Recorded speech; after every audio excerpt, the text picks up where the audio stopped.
والارض۔ حق تعالیٰ فرماتے ہیں زمین و آسمان کے خزانے یہ سب میری ملکیت ہیں، چاہے وہ زمین کے نیچے خزانے ہیں، چاہے زمین کے اوپر خزانے ہیں، چاہے فضا کے اندر خزانے ہیں۔ حق تعالیٰ فرماتے ہیں ان تمام خزانوں کا میں تنہا مالک ہوں۔ وَلِلَّهِ خَزَائِنُ السَّمَاوَاتِ وَالْأَرْضِ۔ زمین و آسمان کے تمام خزانے یہ کس کی ملکیت ہیں؟ اور حق تعالیٰ فرماتے ہیں دوسرے مقام پر، فرمایا نحن قسمنا بینہم معیشتہم فی الحیات الدنیا۔ دنیا کی زندگی میں رزق ہم تقسیم کرتے ہیں۔ اللہ اکبر۔ حق تعالیٰ فرماتے ہیں یہ میرا احسان ہے کہ میں نے رزق کی چابیاں اور رزق کی تقسیم اپنے ہاتھ میں رکھی ہے۔ یہ احسان ہے۔ اگر کئی بندوں کے ہاتھ میں آ جاتا نا، ہم تو اتنے کم ظرف ہیں پھر کسی کو پانی کا گلاس بھی نہ دیتے۔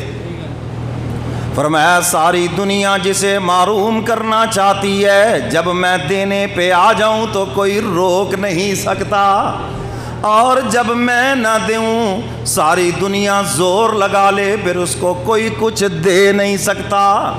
نفع نقصان کا مالک کون ہے؟ اللہ۔ کون ہے اس مالک؟ اللہ۔ جب بھی جو آتا ہے ہمارے باجی ہمارا کاروبار کسی نے باندھ دیا ہے، جادو کر دیا ہے جی، کالے علم کے تویز ڈال دیے ہیں، اس سے نیچے تو بات ہی نہیں ہوتی۔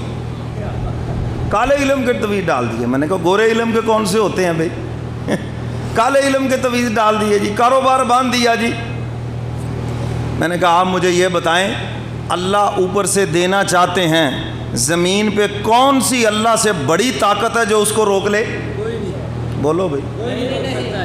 آپ کا اگر عقیدہ توحید ٹھیک ہو جائے سارے مسئلے حل ہو جائیں۔ خرد نے کہہ بھی دیا لا الہ تو کیا حاصل، اور دل و نگاہ مسلمان نہیں تو کچھ بھی نہیں۔ اقبال نے اسی لیے تو کہا ہے ایک جانور نے اگر لا الہ کہہ دیا تو اس کا مطلب یہ تھوڑی ہے یہ مسلمان ہو گیا۔ آپ موبائل میں کلمہ بھر کر سنا دیں اور کہیں جناب میرا موبائل مسلمان ہے جی، طوطے کو کلمہ رٹا دیں جی یہ طوطا مسلمان طوطا ہے، جب تک کلمے والی زندگی نہ ہو، جب تک آپ کا اللہ کی ذات عالی کے اوپر پورا اطمینان نہ ہو، اس وقت انسان کیسے موحد بن سکتا ہے؟ عقیدہ توحید درست ہو جائے، میں سمجھتا ہوں سارے مسائل کا حل ہو جائے گا، ساری پریشانیاں ختم ہو جائیں گی۔ اس نے کر دیا، اس نے باندھ دیا، جادو کر دیا، کالے طویل، فلاں ہو گیا فلاں ہو گیا جی، گھر کے اوپر الو بیٹھا تھا ہیں جی، گھر کے اوپر کوا بور، کیا ہو گیا بھائی؟ خواب میں بلی آ گئی جی، خواب میں فلاں ہو گیا جی، سانپ آ گیا۔ حضرت تھانوی رحمۃ اللہ علیہ سے کو آ کے کہتا نا جی خواب میں نے دیکھا ہے، حضرت فرماتے ہم شب پرست نہیں ہیں، ہم تو خدا پرست ہیں۔ اور یہ بھی آپ کو بتا دوں خواب کے اندر اشارہ بھی اسی کو ہوتا ہے جو کھلی آنکھوں میں اللہ کے حکموں پہ چلے۔ جی بات سمجھ آئی؟ دوسرے طریقے سے سمجھاتا ہوں، آپ اشارہ اپنے اسی ملازم کو کریں گے نا جو آپ کے کہنے کار ہو، جو آپ کا فرما بردار ہو، آپ کی تابع داری کرتا ہو، آپ اشارے سے اسی ملازم کو کہیں گے نا یہ مہمان آیا اس کو صرف گیڑا ہی دینا ہے، چائے لے کر نہیں آنی، بس چکر لگا کے آ جاؤ، دیر لگا دینا میں پیچھے سے کہوں گا آ رہی ہے جی آ رہی، اٹھ کے چلے جائیں گے پھر تو آ جانا۔ کیوں جی ایسے ہے یہ نہیں؟ اور تجھے پتہ ہونا چاہیے کہ میں نے پلانی کس کو ہے، اور تجھے یہ بھی پتہ ہونا چاہیے بوتل کس کو پلانی ہے۔ جو اتنی شاپنگ کرے بس سمجھ لے جب اتنے سوٹ وہ خرید لیں تو تو نے بھاگ کے چلے جانا ہے بوتل لینے کے لیے، ٹھنڈا لینے کے لیے۔ کیوں جی یہ کاروباری ٹھگیاں ہیں یہ نہیں؟ ہاں ناراض نہ ہونا، میرا صرف سمجھانے کا مقصد یہ ہے جو آپ کا خاص ملازم ہو آپ اس کو اشارے سے بات کرتے ہیں، اور جو ملازم ہی منہ پھٹا ہو آپ اس کو اشارے سے کہیں تو وہ کہے گا حاجی صاحب خیر ہے تو انہوں کی اکھا ماری جاندے ہو، یہ کیا کر رہے ہیں آپ؟ کبھی مجھے کچھ کہتے ہو کبھی کہ یہ کیا آپ نے کر رکھا ہے؟ حضرت تھانوی رحمۃ اللہ علیہ فرماتے ہیں سن لو مبشرات قیامت تک کے لیے ہیں، خوشخبریاں مومن کے لیے خواب میں ہیں، لیکن فرمایا اللہ کی طرف سے اشارہ اس مومن کو ہوتا ہے جو ظاہری زندگی میں اللہ کے حکموں کے اوپر چلے، جو مولا کے حکموں پہ نہیں چلتا، بدعات کے اوپر چلتا ہے، رسومات کے اوپر چلتا ہے، خرافات کے اوپر چلتا ہے، اپنی من مانی کرتا ہے، من چاہی زندگی کے اوپر چلتا ہے، خواب میں اللہ کی طرف سے اس کو کوئی اشارہ نہیں ہوتا، سب شیطان کی طرف سے الہام ہوتے ہیں اس کو۔ تو میرے محترم سامعین، اللہ اکبر، تو اس قسم کی باتوں سے اپنے ایمان کو خراب نہ کرو۔ ایسا خواب آ گیا جی، یہ ہو گیا جی، وہ دیکھ لیا، خواب میں یہ دیکھ لیا، تو رشتہ دار ایسے ہیں جی، فلاں ایسے ہیں جی، فلاں نے ایسے، کوئی کچھ نہیں کسی کا کر سکتا، کوئی کچھ کسی کا نہیں بگاڑ سکتا۔ جب تک مولا نے کسی کو عزت دے رکھی ہے، سارا جہان مل کے اس کو بے عزت نہیں کر سکتا، اور جس کو اللہ ذلیل کر دے، وَمَن یُہِنِ اللَّهُ فَمَا لَهُ مِن مُکرم، جس کو اللہ ذلیل کر دے اس کو پھر پوری دنیا میں کوئی کسی کو عزت نہیں دے سکتا، اس کو خدا ذلیل کر دے۔ تو اس لیے سب اس کے قبضہ قدرت میں ہیں، سب اس کے پاس ہیں خزانے، نظر رکھو اس کے خزانوں کے اوپر، نظر رکھو اس کی مہربانیوں کے اوپر، مخلوق سے نظر ہٹا دو۔ جس دن مخلوق سے نظر ہٹ گئی، سارے مسئلوں کا حل ہو گیا، ساری پریشانیاں ختم ہو گئی۔ آج مخلوق سے امیدیں لگی ہوئی ہیں، مخلوق سے نظریں لگی ہوئی ہیں، اس لیے ہمارے اندر کا سکون بھی نہیں ہے، جو اپنے پاس نعمتیں ان پہ شکر بھی نہیں ہے، وہ نظریں جو مخلوق پر ہیں۔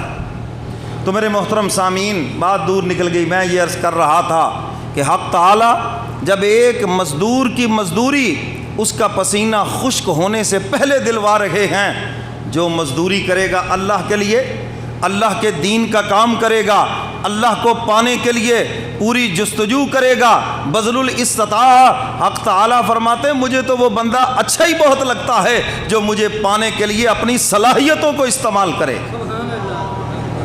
کتنا پیارا ہوگا وہ پروردگار کا، اور پھر اللہ اس پہ کیسے مہربان ہوں گے۔ میرے پاس تو وہ الفاظ نہیں جن کو میں لفظوں کے اندر بیان کروں۔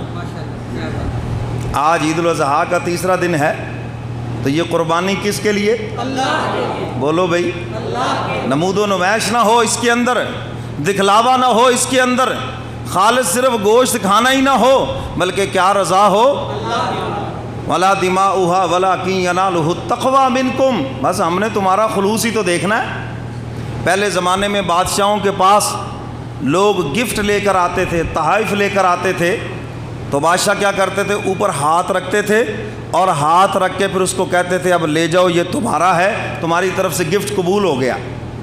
تو یہ جانور بھی اسی طرح حق تعالیٰ فرماتے بس اس کو میرے نام پہ تم نے ذبح کرنا ہے، جب یہ ذبح ہو گیا تو ذبح ہونے کے بعد اب یہ سارے کا سارا تمہارا ہے۔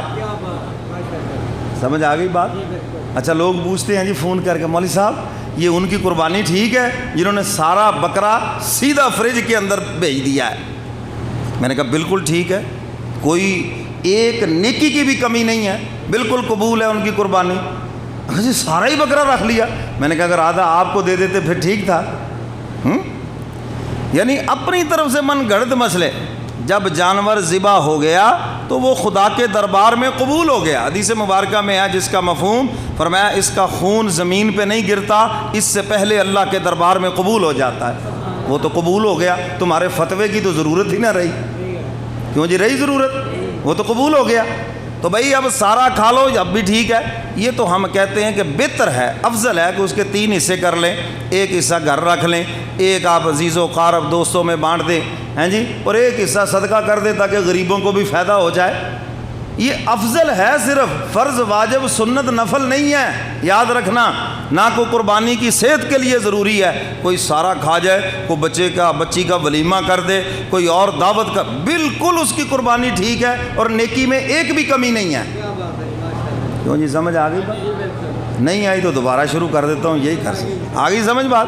ہاں، تو اس لیے میرے محترم سامعین، ایسے خام خواہ لوگوں کے دلوں میں شکوک و شبہات پیدا کرنا اور ان کا جو نیک عمل ہے اس کے متعلق شکوک و یہ اچھی بات نہیں ہے۔